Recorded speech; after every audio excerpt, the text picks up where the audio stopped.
Hey everyone, welcome back. Today, we're tackling something super useful: how to create a timeline in Google Sites for 2025.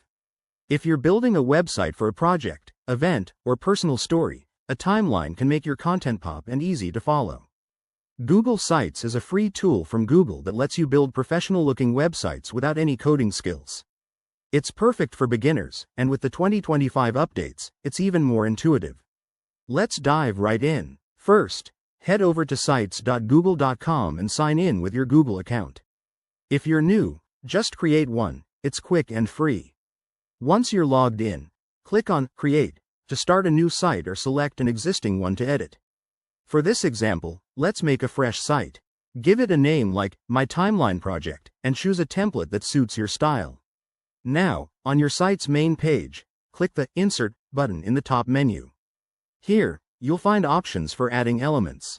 Scroll down to Embeds or Add-ons. In 2025, Google Sites has enhanced support for timelines through integrated tools like Google Drawings or third-party embeds. Select Google Drawings to create a custom timeline.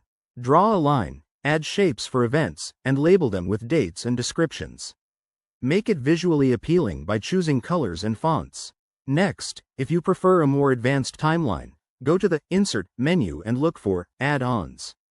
Search for timeline-specific extensions, install one, and configure it with your data. Enter your events, set the dates, and preview how it looks. Don't forget to customize the layout. Adjust the size, position, and responsiveness for different devices.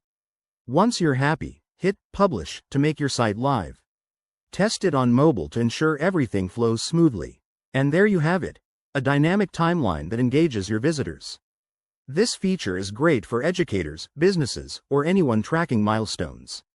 If you run into issues, check Google's Help Center. Thanks for watching. If this helped, like and subscribe for more tech tips. See you next time.